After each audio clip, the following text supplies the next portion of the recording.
नमस्कार, आप देख रहे हैं पीजी न्यूज़। मैं प्रवीण आप सभी का बहुत बहुत स्वागत करता हूं।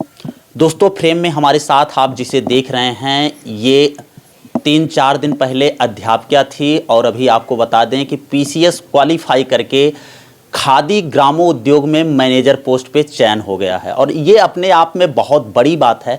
जब भी जौनपुर की बात आती है तो यहाँ पे आईएएस पीसीएस का गढ़ कहा जाता है। और ऐसे में अगर जौनपुर की कोई बिटिया जब पीसीएस और आईएएस क्वालिफाई करती है तो जौनपुर पूरा चर्चाओं का विषय बन जाता है। तो ऐसे में मेरे साथ संस्कृति गुप्ता जी हैं और इनसे हम कुछ सवाल करेंगे और बहुत सारी चीज़ें आपको जानने और बताने की कोशिश करेंगे। तो सबसे पहले संस्कृति जी, बहुत बहुत बधाई हो आपको कि आपने पीसीएस क्वालिफाई करके और एक अच्छी पोस्ट प्राप्त की। Thank you very much.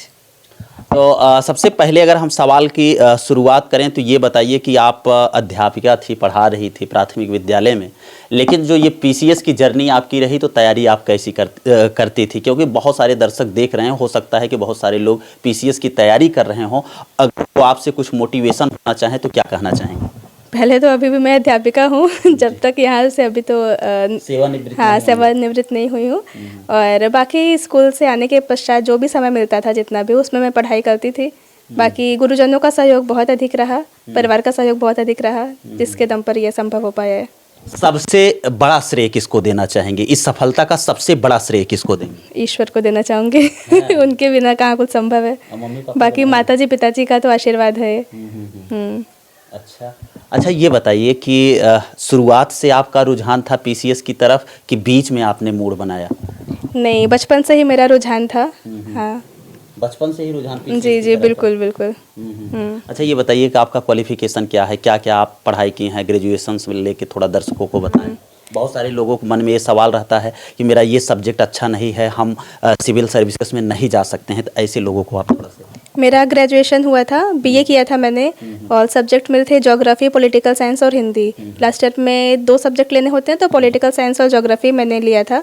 उसके पश्चात मैंने बीटीसी किया 2017 में और कंप्लीट हुआ वो। 2018 से फिर मैं शिक्षिका के पद पर हूँ, क्योंकि मुझे ऐसा लगता था कि थोड़ी सी फाइनेंशियल स्टेबिलिटी हो तो ज़्यादा अच्छा है। और मैं उस समय ग्रेजुएशन की थी, एमए में एडमिशन मैंने लिया था और 1 महीने में क्लास भी की थी। उस समय बीटीसी की वैकेंसी आई थी, फॉर्म भर दिया था, हो गया था। उसमें भी डिस्ट्रिक्ट में टॉप रैंक था मेरा। डायट मिला था। इसका मतलब ये कहा जाए कि संस्कृति गुप्ता जी का परसेंटेज बहुत अच्छा था, हाँ ना? कह सकते हैं। जी जी, इसीलिए अच्छा रैंक। हाँ, इसलिए डायट मुझे मिला था, ये जौनपुर का ही डायट मिला था। तो लगा कि चलो अच्छी अपॉर्चुनिटी है। हम लोगों ने विचार भी किया कि ठीक है, सिविल सर्विसेज एक ऐसा एग्ज़ाम है कि अनसर्टेन है सब कुछ। कभी कभी आप बहुत प्रयास करते हैं लेकिन सफलता कब मिलती है कहा नहीं जा सकता। तो एक रहेगी, एक नौकरी रहेगी तो अच्छा है और प्रेशर कम होता है। मेरा ऐसा मानना है कि एक जॉब रहती तो प्रेशर कम होता है और एक फाइनेंशियल स्टेबिलिटी भी होती है और फिर चीज़ें अच्छे से चलती हैं फिर। अच्छा, ये बताइए संस्कृति गुप्ता जी का डेट ऑफ बर्थ क्या है? 96 है। 96 है। तो अगर उम्र की बात करें तो 24-25 साल, है ना? नहीं, 27। अच्छा, 27। हाँ। 27 साल। अच्छा, ये बताइए माँ बाप का कभी प्रेशर नहीं बना? गांव में जो लड़कियां होती हैं शादी के लिए लोग ज़्यादा प्रेरित करते हैं, तो कैसे आप इन सारी चीज़ों से बच के और आज इतने अच्छे पोस्ट पे पहुंची हैं? माता पिता का शादी के लिए क्या रुझान रहा था? कभी प्रेशर वसर बनाए? नहीं, माता पिता ने कभी ऐसा प्रेशर नहीं डाला। हाँ, बाकी उनका सपोर्ट ही रहता था कि तुम पढ़ाई करो, ऐसा कुछ नहीं है। तो उनकी तरफ से कोई दबाव नहीं था। गाँव में जैसे बोलल जाला कि भाई लड़किया सियान होत बाद शादी विवाह करेगा, भाई ऐसा कोनो कभी कमेंट ना? नहीं, कभी नहीं। कभी ऐसा नहीं। अच्छा, ये बताइए कि इंटरव्यू आपका कहाँ हुआ था और किस बोर्ड के तहत हुआ था, बैच क्या था? हाँ, मेरा इंटरव्यू प्रयागराज में हुआ था। Shri R N Tripathi sir का बोर्ड था, उसमें हुआ था। अच्छा, कितने लोग टीम में बैठे थे? 4 मेंबर थे। अच्छा, 4 मेंबर थे। कुछ इंटरेस्टिंग सवाल बताइए जो लोगों को सुनने के बाद लगे कि इंटरव्यू में ऐसे सवाल पूछे जाते हैं, क्योंकि प्री होता है, मेंस होता है, इंटरव्यू होता है। और जब इंटरव्यू में लोग जाते हैं तो वहीं पे सबसे बड़ा वो लगा रहता है कि अरे यार इंटरव्यू कैसा जाएगा मेरा, सही है कि नहीं? आप भी जब इंटरव्यू में, कितना देर इंटरव्यू चला था आपका? मेरा लगभग 30 से 35 मिनट चला था। 30 से 35 मिनट? हाँ हाँ कभी कभी बहुत सारे लोगों को 20 मिनट में ही खत्म कर दिया जाता है। हाँ, अब सर लोग का वो रहता है। हाँ, जिससे हाँ, कुछ बतियाने में कहा लोगों को आनंद आने नहीं नहीं, लगे। बतियाने में आनंद नहीं, वो सर लोग का इवैल्यूएशन रहता है, जैसा उनको समझ में आए वो तो। जी जी जी, हाँ। मतलब कोई टॉपिक ऐसी शुरुआत हो जाती है जिसमें ज़्यादा लंबी बात हो जाती है, कहा जाए। हाँ बिल्कुल, एक्चुअली मेरा विभाग था तो विभाग से संबंधित कुछ प्रश्न पूछे गए तो उसमें थोड़ा देर हुआ था, और फिर ग्रेजुएशन से सब्जेक्ट से रिलेटेड क्वेश्चन पूछ रहे थे तो इसलिए इंटरव्यू थोड़ा ज़्यादा चला था। एक दो सवाल बताएं दर्शकों को जो वहाँ पे पूछे गए थे इंटरव्यू में। इंटरव्यू में सर ने, प्रयागराज में कंडक्ट हो रहा था इंटरव्यू, तो एक सर ने पूछा था कि प्रयागराज का भौगोलिक महत्व बताइए। फिर ज़ीरो FIR के बारे में पूछा गया था, और ग्रेजुएशन में मेरा ज्योग्राफी था तो, और PSIR मेरा ऑप्शनल था, तो सर ने ज्योग्राफी, ह्यूमन ज्योग्राफी और इंटरनल सिक्योरिटी को लिंक करने के बारे में पूछा था कि आप इसको कैसे लिंक करोगी। और उसमें फिर मैंने जो उत्तर दिया था उससे रिलेटेड कुछ क्वेश्चन जनजाति पंचशील के बारे में उन्होंने पूछा था, ये कैसे वर्क कर रहा है, और संविधान में कुछ जनजातियों के कल्याण के लिए क्या प्रावधान है वो पूछे थे। और हिंदी मेरा था ग्रेजुएशन में, तो उससे रिलेटेड सर ने सुभद्रा कुमारी चौहान जी की कविता पूछी थी एक, और वो कहाँ की रहने वाली थी। कविता आपसे सुने भी थे क्या? हाँ सर। दर्शक, हमारे दर्शक भी सुनना चाहते हैं, क्या बात है, होना चाहिए वो कविता।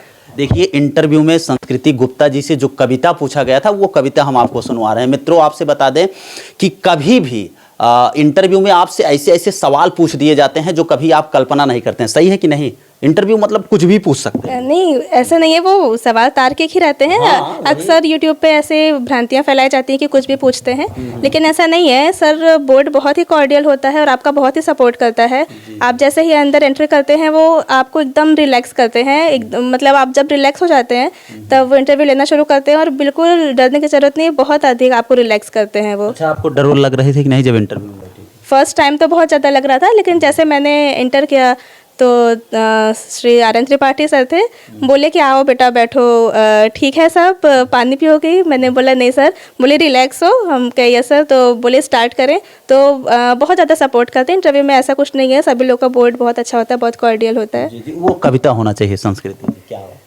ऐसे तो मैं गाऊंगी नहीं, उसकी लाइन हाँ, गाइएगा नहीं, वैसे बोलिए इस समाधि में, जैसे वहाँ पे बोली थी। अब उस समय का तो कंडीशन अलग होता है, क्योंकि कुछ चीज़ें वो प्रेशर में याद भी आती हैं, कुछ चीज़ें भूलती भी हैं। लोग देख रहे हैं, नहीं, बिल्कुल बिल्कुल, बहुत सारे लोग आपसे सीखेंगे। नहीं, वो तो सही बात है। इस समाधि में छिपी हुई है एक राख की ढेरी, जलकर जिसने स्वतंत्रता की दिव्य आरती फेरी। यह समाधि या लघु समाधि है झांसी की रानी की, अंतिम लीला स्थली यही है लक्ष्मी मर्दानी की। खूब लड़ी मर्दानी हो तो झांसी वाली रानी थी। यही है क्या? हाँ हाँ, यही है। अच्छा अच्छा। तो आपको बता दें ये संस्कृति गुप्ता जी हैं, और मित्रों आपको बता दें कि PCS अपने आप में बहुत बड़ी बात होती है, और आपको बता दें कि इनको जो पोस्ट मिली है वो खादी ग्रामोद्योग में ये मैनेजर पोस्ट पे जाएंगे। अच्छा, ये बताइए कि आपकी तरफ से समाज के लिए क्या सुझाव होगा, या आपका काम करने का जो तरीका होगा, नए अंदाज में आप क्या कुछ करना चाहेंगे? समाज के लिए, एस्पिरेंट के लिए, या फिर नहीं, समाज के, पब्लिक के लिए, जैसे जिस विभाग में आप जा रही हैं और उसमें कुछ नया क्या करने की कोशिश करेंगे? वैसे तो आपको अधिकारी ट्रेनिंग देंगे, लेकिन आपको अगर अपने मन से कहा जाए तो क्या कुछ इंक्लूड करेंगे अलग? सर पहले तो मुझे सरकार की तरफ से जो भी दायित्व मिलेगा उसका मैं पूरी निष्ठा से निर्वहन करूंगी, और प्रयास करूंगी कि जन केंद्रित हमारी शासन व्यवस्था बने। जनता को जो समस्याओं का सामना करना पड़ता है, कभी कभी अधिकारियों से मिलने के लिए भी उनको समस्याओं का सामना करना पड़ता है, ऐसा कुछ ना हो। उनकी पहुंच आराम से, जो सरकार योजनाओं को लागू करे आराम से उनकी पहुंच वहां तक हो। बाकी जब ट्रेनिंग दी जाएगी तो और मुझे सिखाया ही जाएगा। हाँ, सिखाया जाएगा, और उस हिसाब से आप और अच्छा हाँ, बेहतर करने जी, की कोशिश बिल्कुल करेंगे। जी, आपकी हॉबी क्या है? हॉबी मेरी एंकरिंग है। अच्छा, एंकरिंग। हाँ। एंकरिंग संस्कृति गुप्ता जी पढ़ाई कितनी घंटा करती थी? ऐसे कुछ फिक्स नहीं रहता था। स्कूल से आने के पश्चात जितना भी समय मिलता था मैं पढ़ाई करती थी, थोड़ा देर तो आराम करती थी, जब रिलैक्स हो जाती थी तो पढ़ाई करती थी। ऐसे कोई फिक्स नहीं था मेरा कि इतने घंटे करना ही है, क्योंकि थकान भी बहुत रहती थी स्कूल से आने के बाद। कभी कभी तो इतनी रहती थी कि नहीं हो पाती थी, फिर रात में 9 बजे स्टार्ट होती थी, कभी सुबह, लेकिन जितना भी समय मिलता था मैं कोशिश करती थी कि चीज़ें कवर होती रहे। कोई टाइम टेबल नहीं था पढ़ने का? टाइम टेबल नहीं था, ये मेंस के टाइम तो फिर मैंने बनाया था, लेकिन उससे पहले जब तक स्कूल से आती थी तो रिलैक्स होके फिर बैठ जाती थी। उसके बाद पढ़ती थी। तो मित्रों आपको बता दें कि यूपी पीसीएस क्वालिफाई करने के लिए बहुत सारे लोगों के मन में बहुत सारी चीज़ें चलती रहती है और एक अच्छा टाइम टेबल सेट करके पढ़ाई करते हैं, लेकिन ये कोई ज़रूरी नहीं है। ये सब एग्जाम्पल हैं, आप देख सकते हैं पीसीएस क्वालिफाई करके और एक अच्छी पोस्ट पे पहुंच गई हैं। और आपको बता अच्छा वो कौन कौन से मोमेंट हैं स्कूल के जो आपको बहुत याद आएंगे? अभी तो आज का ही था। बच्चों ने क्लास में बुलाया और चॉकलेट पेन उसके साथ बहुत सारे लेटर्स मुझे दिए, बोले कि मैम पढ़िएगा ज़रूर। अभी मैं पढ़ ही रही थी उसको बैठ के, तो कुछ तो ऐसे शब्द थे कि भावुकता हो गई थी उन्हें पढ़ के। आँख में आंसू हाँ, थोड़ा सा लगा था। और बाकी टीचर्स डे भी बच्चे बहुत अच्छे से सेलिब्रेट करते थे। और हमारे ब्लॉक लेवल पे एक प्रोग्राम हुआ था, बच्चों का जीके का ही कंपटीशन था, तो उसमें भी मैंने ही बच्ची को गाइड किया था। मेरे स्कूल के बच्चों ने ब्लॉक लेवल पे भी काफ़ी अच्छा प्रदर्शन किया था और डिस्ट्रिक्ट लेवल तक गए थे। तो वो कुछ ऐसे मोमेंट थे कि एज अ टीचर जब बच्चे आगे बढ़ते हैं तो वो जो खुशी होती है वो महसूस करने का मुझे अनुभव हुआ है। जी जी। अच्छा ये बताइए कि टीचर और बच्चों के बीच जो कनेक्शन होता है वो बड़ा घनिष्ठ होता है। विद्यालय में रोज़ जाना, बच्चों से मिलना और तमाम प्रकार की बातें करना, पढ़ाना, बहुत सारी चीज़ें होती हैं। और हालांकि अध्यापक और जो स्टूडेंट का एक संबंध होता है, गुरु और शिष्य का, वो हमें लगता है कि किसी भी विभाग में नहीं मिल पाएगा। सही है कि नहीं? नहीं, बिल्कुल सही है। वो संबंध तो बहुत ही पवित्र भी बच्चे बन जाती होंगी। हाँ, बच्चे भी बन जाती है, बिल्कुल। पढ़ाते। हाँ, बिल्कुल। और बच्चों की तरफ से जो प्यार मिलता है ना, उसका कोई कंपैरिजन नहीं है। वो जितना सच्चा होता है उनका वो प्रेम, वो उसकी तो कोई तुलना नहीं है। अभी 5th के बच्चों की ही विदाई हो रही थी, एग्ज़ाम ख़त्म हुए हैं, तो सब इतना ज़्यादा रो रही थी। सब एक ऐसे ग्रुप बना के इतना ज़्यादा रो रही थी। क्लास में गए तो मेरे भी आंखों में आंसू आ गए, तो हम तो निकल आए थे क्लास में कि मैम उन लोग को संभालिए, बहुत ज़्यादा रो रही थी सब। घर में बेटी की विदाई। हाँ, बिल्कुल। फिर मैंने बोला कि चलो सेल्फी लेते हैं सब लोग, और सेल्फी में रोया नहीं जाता है, तो फिर हंसाने की कोशिश की हमने। तो वो है, बच्चों और गुरु का रिश्ता तो अलग होता ही है। चलिए एक दो सवाल और करेंगे संस्कृति गुप्ता जी से। अच्छा ये बताइए कि बहुत सारे युवा हैं जो कि पीसीएस और आईएएस की तैयारी कर रहे हैं और उनका भी सपना होता है कि अधिकारी बने। क्या कुछ उनको आप एडवाइस करेंगे अपनी तरफ से कि कैसे वो तैयारी करें और अपने आप को हतोत्साहित न करें? बहुत सारे लोगों को हम लोग ऐसे जानते हैं जो कि 7 बार इंटरव्यू दिए हैं और अनक्वालिफाई हो जाते हैं। क्या कमी होती है, ज़रा उस कमी को कुछ आप बताएं और अपने तरफ से कुछ सुझाव दें उन लोगों को। हाँ, अभी तो यूपी पीसीएस में तो जैसे इंटरव्यू 100 मार्क्स के हो गए हैं, तो कभी कभी ऐसा होता है कि आपको इंटरव्यू में अच्छे मार्क्स मिलते हैं लेकिन मेंस में कुछ कमी रह जाती है। जैसे लास्ट टाइम मेरा ही हुआ था, 100 में से मुझे 70 मार्क्स मिले थे, लेकिन मेंस में मेरे नंबर कुछ कम थे, इसलिए सिलेक्शन नहीं हो पाया था। तो उसको देखें, अगर मेंस में नंबर कम है तो किस सब्जेक्ट में नंबर कम आ रहे हैं और आपको उस सब्जेक्ट में कौन सा पोर्शन थोड़ा वीक पड़ रहा है, आप सबसे पहले उस पर काम करें। और अगर इंटरव्यू में मार्क्स कम आ रहे हैं तो आप चाहें तो आप मॉक टेस्ट दे सकते हैं। कुल मिला के अपनी जहाँ पे कमी रह रही है उसको ढूंढना पड़ेगा और एक स्ट्रैटेजी बना के उस पर काम करना पड़ेगा। जी जी जी। क्या कहना चाहेंगे लोगों के लिए, लोग कैसे तैयारी करें, कुछ बता दीजिए उनको। सबसे पहले तो आपको सिलेबस लेना पड़ेगा, जिस भी चीज़ की आप तैयारी कर रहे हैं सिलेबस लीजिए। उसके बाद जो जो टॉपिक दिए गए हैं, एक टॉपिक पर आप अपनी मजबूत पकड़ बनाते जाइए।